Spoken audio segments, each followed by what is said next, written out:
JSPN itu adalah debt kolektornya pajak. Ada miripnya, tapi sebenarnya ya Jurusita bukan debt collector.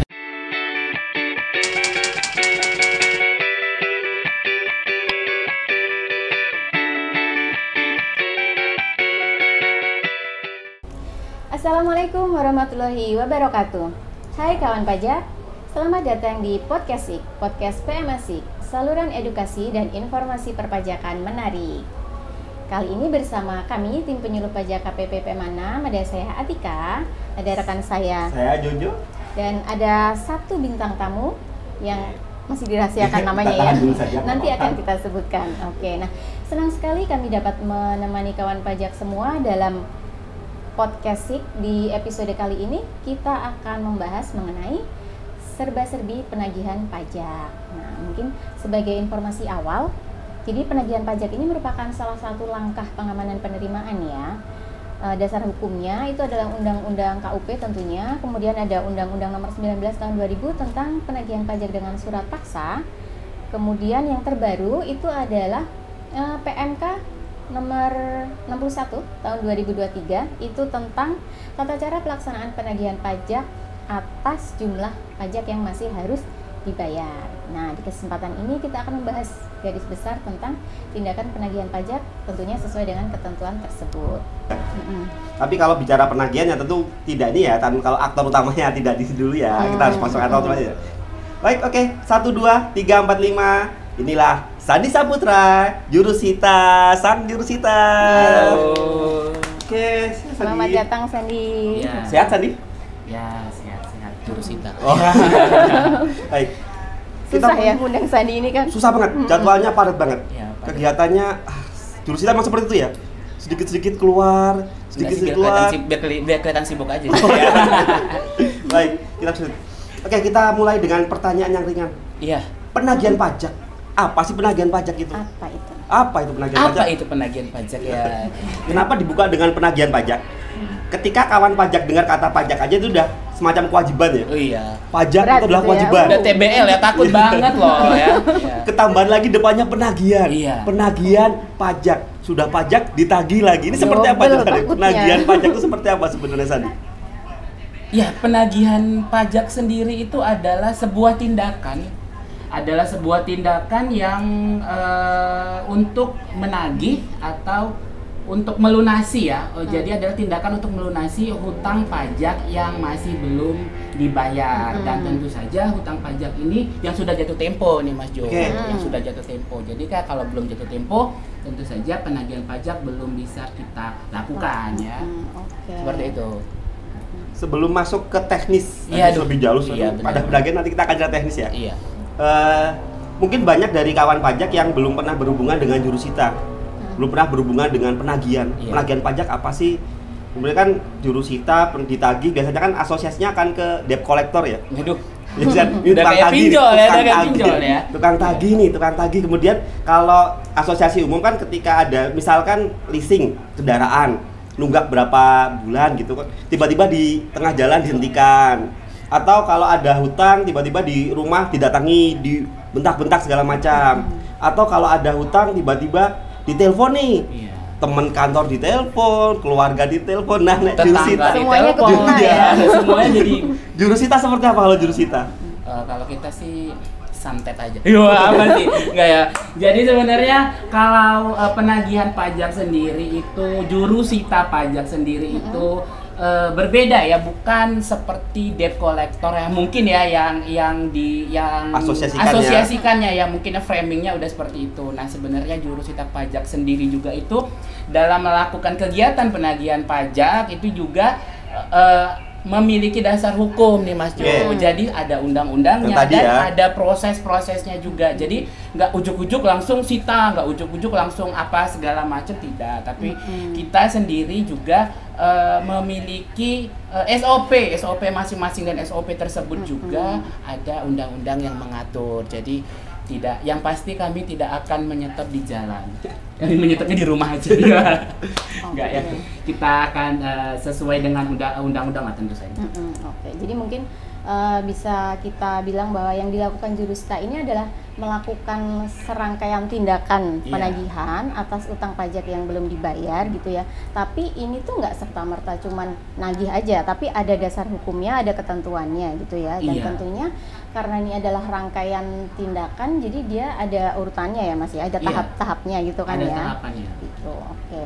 Mungkin sedikit merefresh ya kawan pajak, dari tadi kita ngomong utang pajak nih. Nah, utang pajak itu apaan? Utang yang dimaksud utang pajak ini yang apa nih yang ditagih jurusita gitu kan. Jadi utang pajak ini adalah jumlah pajak yang masih harus dibayar gitu kan ya. Benar. Termasuk sanksi administrasi baik berupa bunga ataupun denda itu yang tercantum dalam seperti STP atau SKP.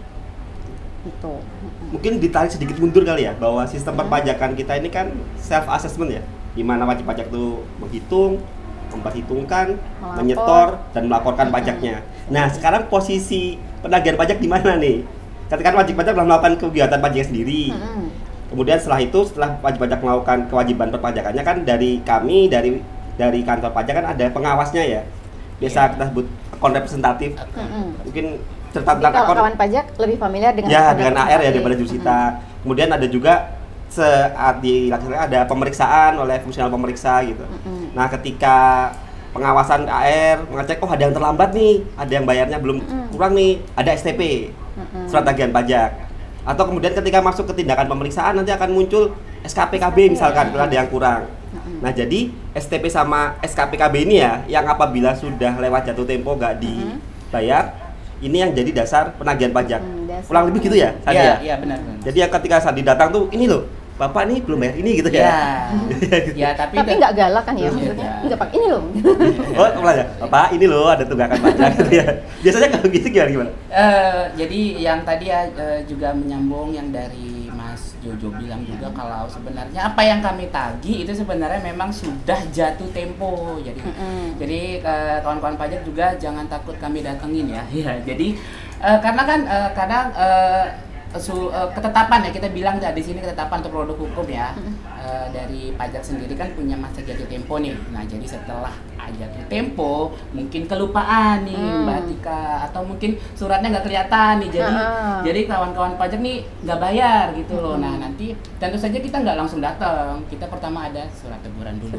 Pertama jadi ketika jatuh tempo ya, begitu udah jatuh tempo yang pertama kali kita lakukan tuh 7 hari setelah dia jatuh tempo. Kalau tidak salah jatuh tempo tuh 1 bulan ya? 1 bulan dari STP sampai terbit ya? Benar, jadi jatuh tempo pembayaran terutama yang kita bilang kurang bayar ya pasti ya, pajak yang harus dibayar. Nah, itu kan 7 hari 1 bulan setelah penerbitan produk hukum, penerbitannya SKP, STP dan segala macamnya. Nah, saat itu ternyata belum dibayarkan, nah nanti dari kita tuh langsung masuk trigger tuh Mas. Jadi kita langsung harus menerbitkan surat teguran. 7 hari tadi ya? 7 hari setelah jatuh tempo. 1 bulan nggak dibayar, masih ditunggu 7 hari. Iya, baik banget. Ditunggu 7 hari, belum bayar. Lupa kalinya, lupa. Oke, surat teguran. Surat teguran itu di surat teguran kirimnya atau diserahkan? Ya, itu bisa kami sampaikan, bisa disampaikan langsung, bisa juga dikirim. Biasanya via pos, tapi kita kirim via pos. Kirim via pos ya. Kirim via pos. Ketika sudah diterbitkan teguran, dikirim, itu masih menunggu berapa lama tuh untuk menanggapi surat teguran itu? Masih menunggu kawan-kawan pajak tuh 21 hari lagi. 21 hari dari itu ya. Oke. 21 hari. Kalau masih belum dibayar? Nah, baru kita masuk ke tindakan penagihan aktif nih namanya Mbak Tika. Oke, apa itu? Nah, jadi kalau tindakan penagihan aktif itu adalah serangkaian tindakan mulai dari tindakan penyampaian surat paksa. Selanjutnya nanti kita 2 kali 24 jam nih. Kalau dikasih jeda itu ya, dikasih jeda dia misalnya tidak ada tanggapan atau segala macam, nanti kita bisa berhak melakukan penyitaan dan sebagainya sampai nanti puncaknya adalah Mbak kita bisa cegah dan sandra. Ini levelnya semakin naik. Tadi kita pertama bilang pajak. Iya. Satu level di pajak. Ada kewajiban di dalamnya. Benar. Kemudian satu level lagi penagihan. Naik lagi nih levelnya nih, ada kegiatan penagihan. Dinaikin lagi pakai surat paksa, kata-katanya ya. Surat paksa, lihat aja kan kata-katanya ngeri banget ya. Tapi di lapangan seperti apa biasanya? Ketika ini surat paksa berarti pertama kali ketemu wajib pajak di sini ya? Karena diserahkan ke wajib pajak ya, dikirim ya. Di sini kita menyerahkan ke wajib pajak atau ke penanggung pajaknya ya, atau secara langsung. Harus secara langsung. Kalau tadi surat teguran boleh lewat pos, berarti kalau paksa langsung disampaikan ke penanggung pajaknya. Iya, itulah kenapa.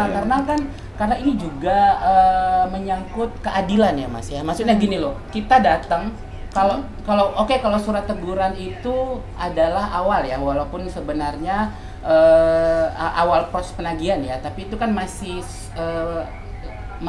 lunak lah maksudnya, masih soft ya. Nah begitu paksa, negara juga mau bahwasannya yang menerima surat paksa di negara langsung mengingatkan langsung ke penanggung pajaknya yang bertanggung jawab gitu ya. Jadi apa, supaya siapa tahu beneran nih belum dilakukan, belum sampai mungkin surat tegurannya ya. Iya, atau surat tegurannya. Oh, dari tadi ya STP SKP-nya ternyata belum sampai atau salah terima gitu ya. Atau yang surat teguran juga ternyata belum dipegang. Nah, ini SP ini surat paksa ini untuk pertama kali ya. Iya. Pak, ini loh gitu ya. Iya, benar. Nah juga pengalaman nih kalau nyampein surat paksa nih kadang-kadang ya tapi mungkin ada yang mungkin karena ketakutan ya Mas ya. Ketakutan tuh pada waktu kita datengin nyampein surat paksa tuh pada nggak mau nerima, nggak mau tanda tangan segala macam. Tapi dibukain pintu. Tetap dibukain pintu. Iya, tetap ditemuin ya. Kita ditemuin. Kirain nggak dibukain. Nah jadi sebenarnya surat paksa sendiri ini ya adalah memang benar itu adalah tindakan penagihan aktif, dan ini sebenarnya bersifat mulai mulai law enforcement ya, benar-benar. Jadi disinilah kita titik milestone-nya untuk eksekusi ke depannya. Nah cuman kalau dengan diterima juga itu sebenarnya kita hanya butuh komunikasi dulu ya. Jadi setelah kita sampaikan surat paksa, nah itu sebenarnya kalau di surat paksa tuh ya mungkin kawan-kawan pajak pernah ngelihat ya, pernah membaca atau mungkin bisa di search ya, itu kan surat paksa ya di Google. Format surat paksa itu kan ada tuh yang paling mengerikan. Apa tuh? Demi keadilan berdasarkan Yang Maha Esa, dan juga nanti 2 kali 24 jam mau disita. Nah emang secara undang-undang bener tuh. Tapi sebenarnya pada dasarnya kita tetap mengutamakan komunikasi nih Mas. Jadi itu sebenarnya penagihan pajak sendiri itu sangat berbeda dengan penagihan lainnya. Apalagi pinjol tadi ya. Iya, aduh. Jadi misalkan ini dapat surat paksa nih. Iya. Aduh, surat paksa kan ngeri tuh kata-katanya. Yaudah deh, saya punya komitmen untuk membayar. Iya. Tapi uangnya belum ada nih, ini gede banget dilala ya. Mungkin wah ini di cash flow perusahaan kami belum bisa nih untuk menutup seperti. Nah, apakah masih bisa ini diangsur, boleh nggak Pak? Atau jangan sekarang deh Pak, kami nanti bulan depan katanya ada penjualan tinggi nih, bisa dapat ini untuk menutup ini. Apakah harus 2 kali 24 jam saat itu juga nggak bisa mundur atau gimana kalau praktek lapangannya seperti apa nih? Ya, menanggapi yang 2 kali 24 jam itu sebenarnya kita hanya yang pertama itu kita membutuhkan konfirmasi sih sebenarnya dari wajib pajak, apakah bagaimana sih itikannya seperti apa ya? Seperti apa. Nah, jadi seperti yang kayak Mas Jojo bilang, kalau misalnya mungkin kawan pajak tidak pada saat ini nggak bisa nih langsung, nggak bisa langsung karena utang pajaknya mungkin gede atau mungkin lagi belum ada cash gitu ya, belum ada sumber dana. Nah, kita negara juga undang-undang memfasilitasi untuk melakukan pengangsuran pembayaran atau penundaan pembayaran gitu Mbak. Jadi nggak langsung harus bayar segala macam, enggak. Jadi fasilitas yang diberikan oleh undang-undang juga yaitu adalah boleh tuh diangsur atau boleh tuh ditunda. Ya, jadi itu bisa angsur.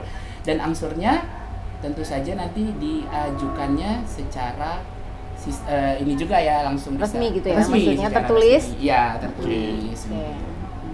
Dan ini karena sebelumnya kan sudah ada dalam tanda kutip framing ya, bahwa pajak itu seperti ini, kemudian tambahnya jurusita seperti ini.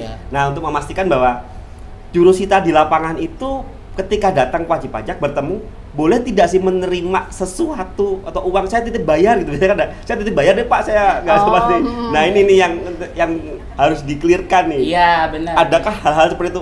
Saya maksudnya Pak, Bapak udah bawa tagihannya nih Pak, saya titip bayar aja. Kayak COD dong ya. Untuk itu Ya ada sih sebenarnya yang boleh kami terima ya. Apa tuh? Apa itu? Tanda tangan saja. Ya, jadi tanda terima saja nih kawan pajak. Jadi kalau kami datang ya diterima saja suratnya. Ya maksudnya karena apa? Karena memang itu sebenarnya sebagai reminder sih ke kawan-kawan pajak juga gitu ya. Jadi supaya nggak lupa-lupa lagi nih kayak gitu. Nah, seperti yang sudah digaung-gaungkan selalu ya Mas Jojo ya, untuk apapun pembelian dan juga pembayaran itu memang tidak melalui petugas pajak siapapun itu. Nah, jadi kalau misalnya kawan pajak sudah tiba-tiba tergugah nih, aduh, yaudah saya bayar nih, gitu kan? demi Indonesia Raya, waduh. Nah itu bisa langsung buat billing, setelah itu nanti bisa bayarnya melalui ATM, bisa ke bank atau bisa ke kantor pos. Jadi tidak ada cerita uang ke petugas ya? Tidak ada cerita. Kalau di lapangan kawan pajak menemukan tiba-tiba ada mengaku jurusita nih, saya dari pajak mau nyita saya. Kalau nggak mau disita sini kasih sekian persen lah gitu. Itu berarti waduh, bukan ya, harus dilaporkan ya? Bukan, itu ya langsung laporkan aja kawan pajak. Sambit saja kepala. Sebagaimana komitmen kami di PEMA 6, saat ini posisi kami adalah sebagai statusnya ZIWBK, Zona Integritas Wilayah Bebas Korupsi. Dan tahun ke depan kami sedang mengupayakan untuk menaikkan lagi levelnya menjadi ZIWBBM, Zona Integritas Wilayah Birokrasi Bersih Melayani. Tolong bantu kami, tolong support kami agar kami bisa meningkatkan pelayanan dan otomatis status kami juga bisa meningkat di ZIWBBM. Mantap. Dan ingat ya, kalau ada yang minta uang, laporkan saja. Banyak kanal laporan di Direktorat Pajak, bisa di Kring Pajak atau di email pengaduan juga ada. Jangan pernah mau berkompromi dengan petugas pajak atau petugas-petugas yang mengaku sebagai orang pajak, itu yang bahaya. Itu bahaya sekali ya. Karena juga kan jurusita ini pada saat datang ke wajib pajak untuk menyampaikan surat paksa misalnya tadi ya, itu kan resmi ya, pasti ada surat tugasnya kan ya. Jadi wajib pajak yang didatangi ini juga berhak kan ya untuk mana nih surat tugasnya gitu, dan pastinya pakai tanda atribut pengenal, ya? Tanda pengenal, atribut resmi DJP gitu kan ya. Saat ini beliau tidak menggunakan ini seragam kebesaran untuk mengeksekusi ya. Karena ini lagi dipanggil. Lagi dicuci. Gak lagi eksekusi ya. Gak lagi eksekusi ya.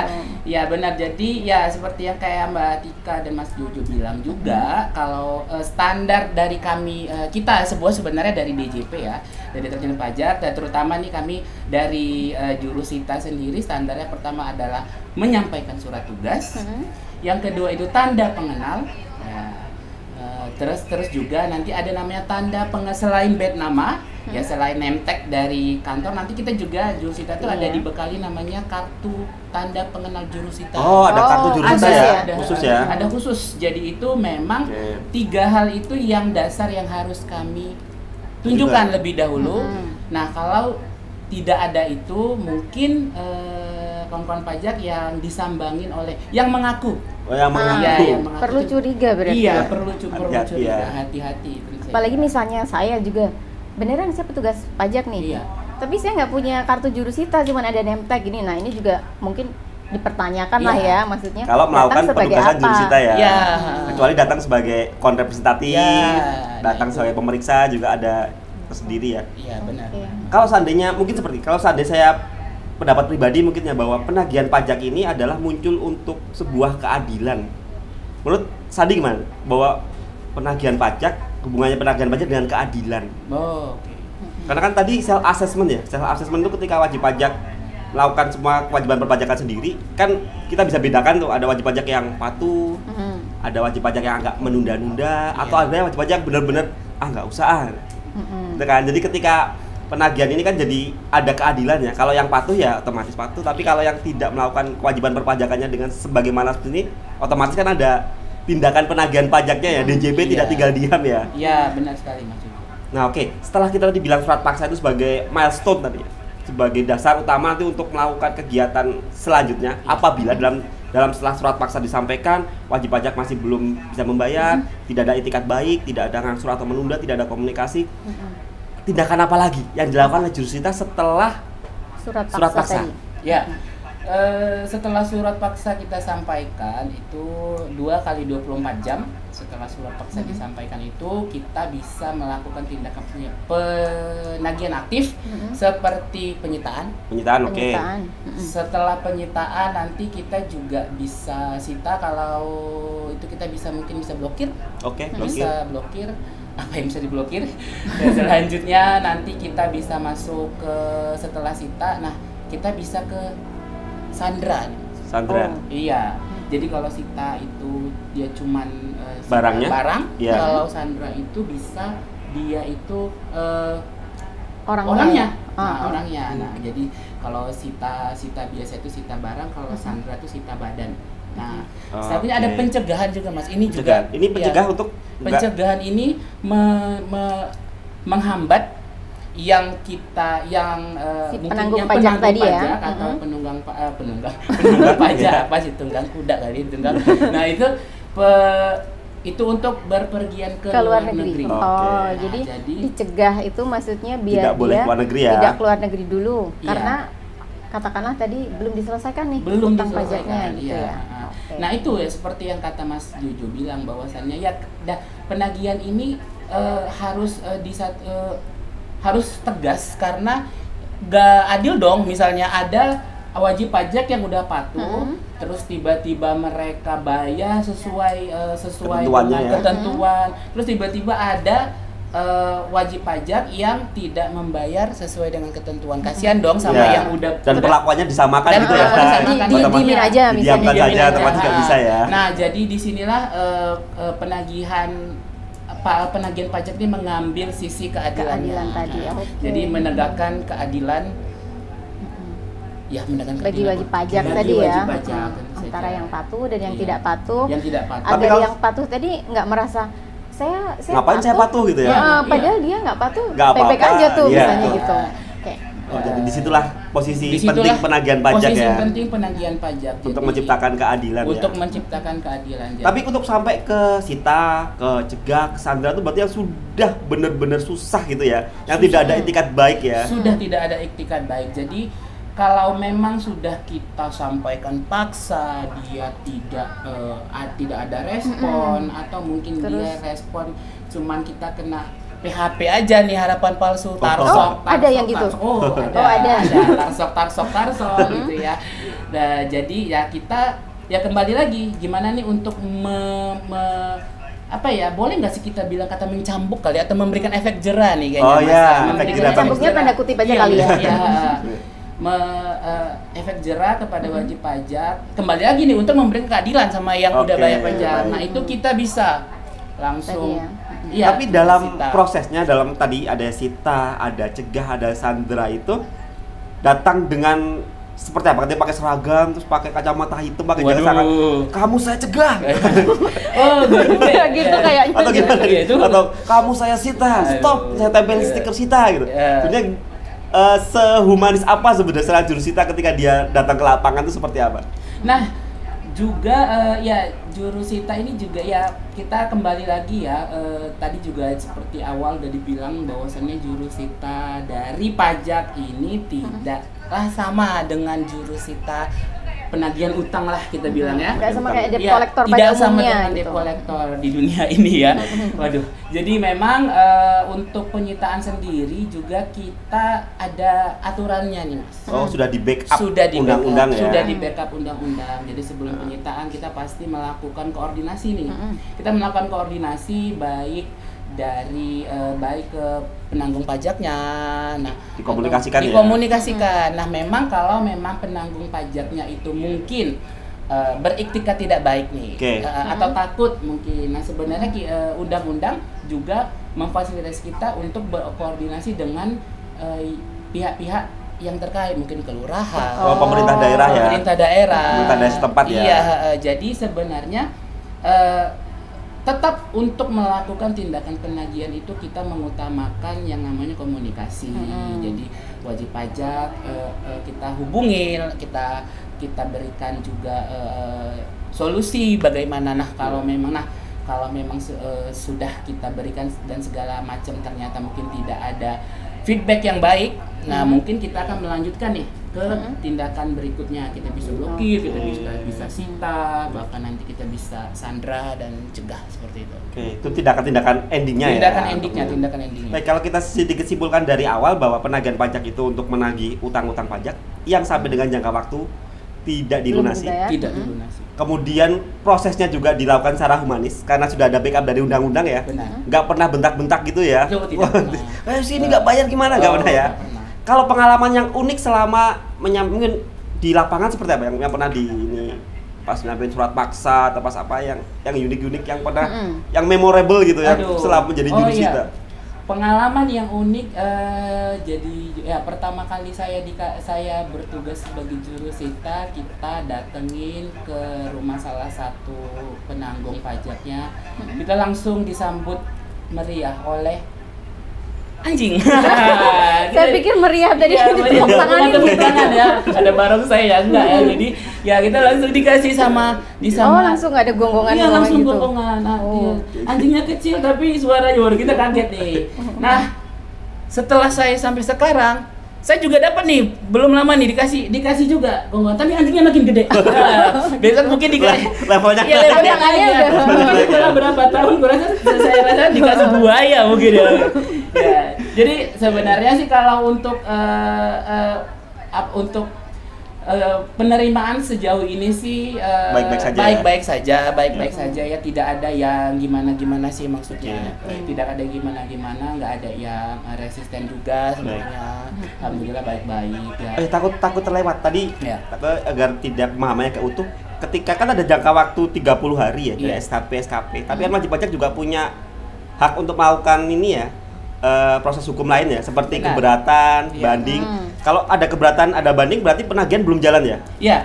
Jadi begitu ada tindakan hukum, ya, misalnya upaya hukum dari wajib pajak, keberatan, banding, tindakan penagihan aktif itu mulai dari paksa sampai seterusnya itu akan di freeze dulu mas. Di hold dulu ya. Di hold sampai nanti keluar selesai.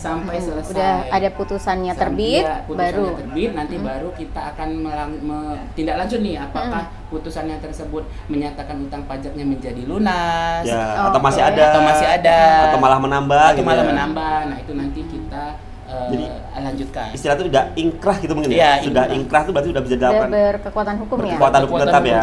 Baru kemudian tindakan penagihan kita bahas di depan tadi dilaksanakan gitu ya. Oke. Nah, tadi kan sempat menyebutkan soal penyitaan ya. Saya penasaran nih, biasanya yang disita itu apa aja tuh? Yang disita itu bisa apa aja nih Mbak? Bisa aset, bisa aset berwujud, barang berwujud seperti kendaraan biasanya mobil sering ya? Iya, tanah dan bangunan, dan sekarang juga bisa nyita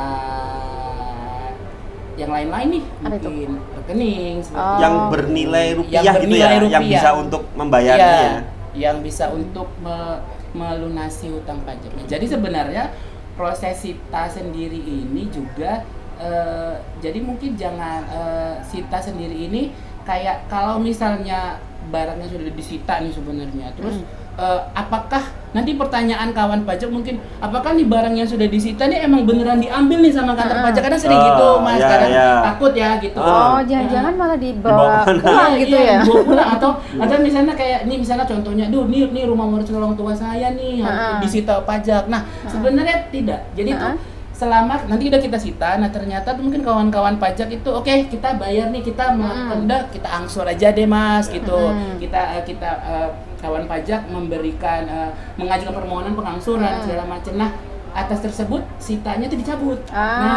Jadi bisa dibilang sebenarnya sita ini sebagai kayak jaminan aja ya, biar utangnya dilunasi. Kalau seandainya sudah disita tapi tidak ada pelunasan utang, itu merubah dari aset menjadi pembayaran pajaknya seperti apa? Diapain aset sitanya tadi? Yang sudah disita. Yang sudah disita itu kita lelang.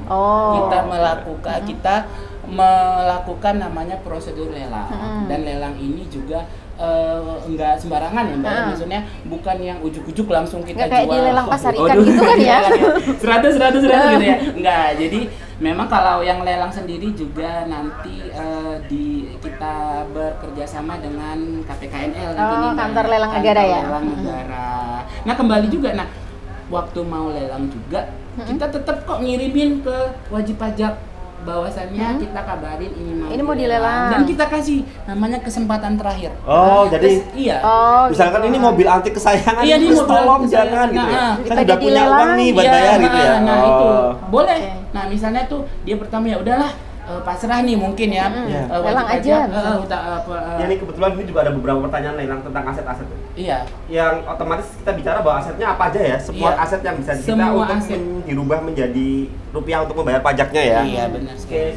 Berwujud ataupun sama tadi ya rekening. Kalau rekening berarti bentuknya blokir gitu ya? Iya. Oke. Jadi tadi di lelang, misalnya tadi ternyata setelah disita masih dikasih kesempatan belum dilunasin juga nih utang pajaknya, akhirnya sampai ke lelang.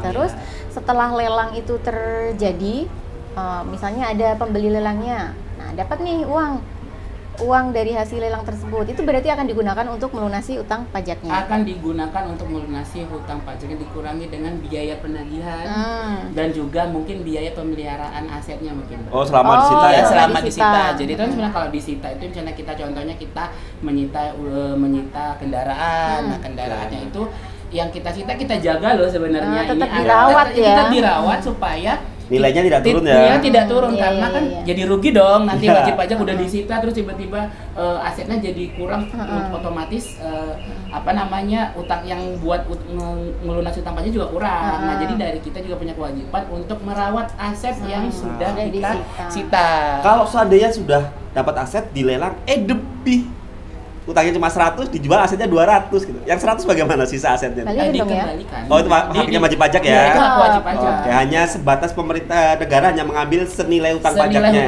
dan biaya penagihan lagi ya. Biaya penagihan. Ada kelebihan itu masih haknya wajib pajak ya? Masih haknya wajib pajak akan dikembalikan lagi. Itu kalau lebih. Kalau misalnya hasil lelangnya malah kurang, katakanlah sekarang utangnya yang 200. Iya. Hasil lelangnya cuma 100 gitu. Berarti bisa sita lagi atau gitu ya? Ya bisa, jadi bisa disita sampai tertutup semua utang pajaknya. Sampai tertutup. Atau kalau misalnya gini, dari hasil lelang ini sudah diperoleh rupiahnya nih. Iya. Nah, ternyata si penanggung pajak ini punya utang banyak nih, nggak cuma utang pajak, atau katakanlah utang pajaknya tuh udah terlalu gede, plus lagi dia ada utang yang lain, utang usaha lah, utang ke misalnya kalau perusahaan utang ke pemegang saham, atau bahkan utang pinjam. Nah, itu gimana tuh? Maksudnya bagi hasil lelangnya itu kemana dulu nih? Jadi itu kita sebenarnya kalau untuk pembagian hasil lelang itu, jadi itu kalau lelang sendiri yaitu persyaratan lelangnya itu nanti saat kita akan eksekusi lelang itu langsung kita buat billing nih. Oke. Iya, kita mungkin langsung ini billing. Tadi kalau dijelaskan kamu ini lebih ke kalau perusahaan di YouTube itu namanya pilot. Kan biasanya itu kalau salah ya. Kalau pilot kan ketika pilot kemudian bagi aset kan banyak utang-utang berderet. Iya, benar. Nah, pajak itu di level mana deh ketika ada utang-utang bareng-bareng itu? Oh, kalau pajak itu duluan kali ya? Iya. Oh, yang hak mendahului itu ya? Iya, ada hak preferen ya. Ada diprioritaskan untuk dilunasi itu dulu. Ketika ada perusahaan pilot kemudian asetnya dijual, itu pertama pajak ya? Iya. Baru sisanya kalau ada dibagi ke pemegang saham ataupun yang berhak. Apa melunasi utang lainnya. Kalau ngundang ini narasumber yang seru ini emang nggak terasa ya? Udah setengah jam lebih kita iya? Oh iya betul. Ini terlalu berapi-api soalnya nih. Sampai terbakar nggak ya? Sangat semangat tuh. Kita sudah kehabisan waktu sebenarnya. Iya gitu ya. Mungkin bisa. Tapi ada satu hal yang saya pengen tahu tadi. Tadi sempat nyebut soal Sandra gitu ya. Itu kalau kawan pajak dengar mungkin kayak wow, serem gitu kan ya. Sandra ini apakah maksudnya berarti si penanggung pajak ini kan berarti di apa itu? Dikekep. ditahan atau gimana? Ditahan. Iya. Jadi kalau proses Sandra juga itu salah satu salah satu tindakan pajak yang itu udah paling ekstrim kali ya. Iya, salah satu yang paling ekstrim itu ya. Nah, itu memang ya. Jadi kita berkoordinasi dengan pihak berwajib ya, nanti yang penanggung pajak itu nanti akan dijemput lah dari kediamannya, sini dulu deh Pak. Iya, di sini Sekali dulu. ya. Jadi itu kayak tapi semacam tidak sembarang jaminan. Sandra ya. Oh, Pasti sudah ada proses sebelumnya ya yang Sudah mulia. ada proses sebelumnya. Memastikan bahwa ini punya uang nih. Iya, benar. Kan kalau di Sandra nggak punya uang juga kan. Iya. Dia mau balas apa lagi? Nah. Bener-bener nggak ada aset, nggak ada uang mau di Sandra. gimana? Iya juga. Tapi kalau punya kemampuan tapi ngeyel ini mau sengaja sengaja. nggak mau, oh, itu baru ke Sandra ya. Baru kita Sandra. Tapi juga tentunya Sandra ini nggak diberlakukan untuk seluruh penanggung tidak. pajak kan? Enggak. Pasti Sangat ada dipilih ya. tertentu ya. Pasti ada dengan Yang level-level tertentu ya. level-level tertentu. Oh, ini udah mau Jumatan loh. Ya, datang pertanyaan lagi nih. Ini udah mau Jumatan nih. Ada satu terakhir nih. Kalau Ya, tadi udah mau sudah Jumatan nih. sabar ya kawan pajak. Iya. Kalau tadi sudah kita bicarakan nih serangkaian tindakan pajak dari mulai yang paling ringan surat teguran sampai paling ekstrim Sandra tadi. Nah, tindakan penagihan ini pastinya ada daluarsanya ya. Maksudnya Ada daluarsa. dia akan berakhir kapan nih? Ya. Gitu. Nah, itu gimana tuh? Nah, tindakan penagihan sendiri itu daluarsanya sama sih 5 tahun. 5 tahun dalam pajak. ya, 5 tahun. Dari utang pajak ya. Iya, Dari- 5 tahun dari tindakan penagihan aktif pertama. Oh, Iya. surat paksa tadi ya. Surat paksa. Jadi begitu surat paksa itu disampaikan, maka 5 tahun 5 dari tahun itu ya. dari Jurusita penyampaian. punya Iya. hak untuk melakukan penagihan pajak ya. Nah, dan Punya kalau jangka waktu. misalnya kawan pajak melakukan upaya hukum, mundur lagi nih. Oh, yang menunggu tadi ya. Oh, Menunggu jadi, dari inkrahnya upaya Kadang nggak hukum. selalu 5 tahun dari terbit Iya, itunya iya, gitu nggak ya. selalu. Jadi kan kalau Banding selesai kapan, Iya. disampaikan SP 5 Iya. tahunnya dari itu gitu ya. Misalnya Oke. ada denda, ada bunga yang ingin mungkin minta Hapuskan. dihapuskan. Nah, itu penagihan pajak emang berhenti. Nah, Iya. cuman tapi daluarsa penagihan jadi hak untuk menagih, hak negara untuk menagih itu akan tetap akan Ikut mundur bertambah, ya? ikut mundur. Oh. Jadi terhitung mulai dari tanggal ketetapan itu permohonan itu, misalnya apakah keputusan permohonan maksudnya apakah dia diterima atau itu nanti kita hitung lagi 5 tahunnya. Oke. Oh Seperti itu. gitu, oke. Nih. Jadi tetap aja rangkaian tindakan penagihan ini punya daluarsa, punya batas waktu Iya. sampai kapan itu bisa dilakukan. Bagaimana diatur di undang-undang PPSP-nya ya. Iya. Jadi Sandi pun walaupun dengan ini nggak boleh sembarangan Tidak ya. boleh. Nggak sembarangan. boleh udah Harus tahu sangat berpuluh-puluh berhati-hati tahun, ya. tahu-tahu datang lagi. Iya. Saya mau nagih utang yang Nggak dulu. boleh ya. Iya, nggak boleh jambak aja. Lagi memang PMK 61 kawan pajak kalau ingin lebih detail tentang penagihan pajak ini bisa dipelajari di PMK 61 tahun 2023 baru banget. terbit kemarin. Baru terbit banget, silahkan bisa dipelajari di PMK tersebut. Atika bagaimana, masih mau bertanyakah? Ini sudah sangat melewati waktu Iya. jawabannya Waduh. Tadi ini. kita bilang kurang lebih 30 menit. kan? Rate-nya Nah, ini- Sandi sangat tinggi nih, rate-nya Sandi tinggi. Setiap menitnya dihitung gitu Oh, nanti gitu ya? rate-nya tinggi Sandi Oke, ini. kayaknya sudah hampir semua serba-serbi penagihan ini kita bahas sih ya. Cuman mungkin kita ingin menggarisbawahi terkait dengan tadi kita udah sempat nyebut-nyebut nih debt collector, Ah. JSPN gitu kan. Nah, mungkin untuk menekankan lagi aja bahwa debt collector ini memang JSP ini tugasnya hampir mirip lah ya, Iya. menagih gitu kan, sama-sama Secara menagih garis utang. besarnya ya, Heeh. secara kelihatan. Tapi apakah Sandi sendiri gimana kalau misalnya dibilang bahwa JSPN itu adalah debt kolektornya pajak? Apakah setuju dibilang debt kolektor atau saya lebih suka disebut JSPN aja nih? Gimana ya, kalau kita bilang ya mungkin anggapan orang kita debt collector oke lah, ada miripnya, tapi sebenarnya ya di satu sisi juga tidak sih sebenarnya ya. JSPN itu sangat berbeda dengan debt collector karena dalam proses penagihan utang pajak juga itu kita memang sangat rigid. Jadi ada banyak sekali step by step, Ada batasan-batasannya ya. batasan-batasan Ada urutannya. tertentu, Nggak ada urutan tertentu dan ada juga cara-cara yang harus kita lakukan dalam melakukan penagihan pajak. Ya misalnya kita yang nggak boleh tiba-tiba, ini wajib pajak langsung kita rampas gitu ya, nggak bisa. Langsung kita cek bayar nggak bayar, nggak bisa. Itu. Sangat humanis ya. Iya, sangat tentu saja. humanis Jadi ya. pasti kita akan datang nanti kita dan begitu mungkin kita nanti mungkin kawan-kawan pajak kita sambangin ya. Jangan takut dan jangan bimbang.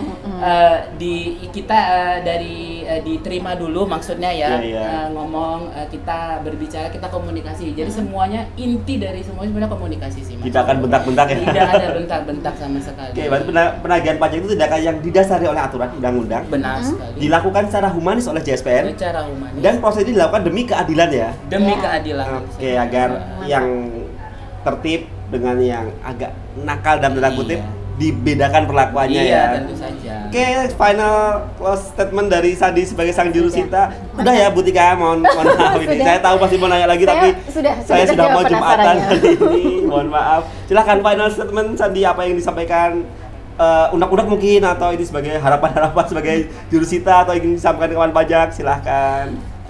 Harapan sebenarnya sih kalau dari closing statement dari saya, mungkin yang pertama jangan nunggak pajak.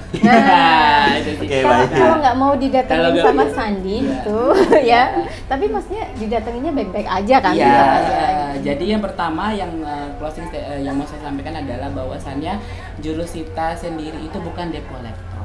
Jadi jurusita itu adalah petugas pajak yang kalau kita bilang ngingetin lah, mengingatkan wajib pajak untuk memenuhi kewajiban perpajakannya.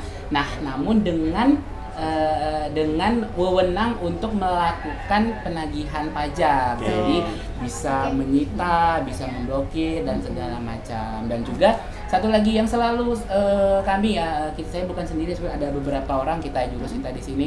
Kami selalu menekankan bahwasannya penagihan ini, penagihan pajak terutama itu hanyalah komunikasi. Selama kita komunikasi baik, selama ada feedback yang baik dan kita juga ditanggepin ya, kita ditanggepin, tentu saja kita pasti akan memberikan arahan lah terkait bagaimana sih cara untuk melunasi utang pajaknya, bagaimana mungkin dan sebagainya seperti itu. Jadi jurusita bukan debt collector ya. Final closing statement aja 5 menit loh, saya hitung loh. Ini kalau diteruskan ini sampai Jumat juga belum selesai ini. Sampai Jumat depan. Terima kasih kawan pajak, terima kasih sobat Bemana telah meluangkan waktu untuk bergabung dengan podcast Sik kami kali ini. Kami tutup podcast Sik kali ini di ufuk barat matahari tenggelam, kapal nelayan mulai berlabuh. Kami tutup dengan salam. Wassalamualaikum warahmatullahi wabarakatuh. Terima kasih. Sampai jumpa di podcast Sik selanjutnya.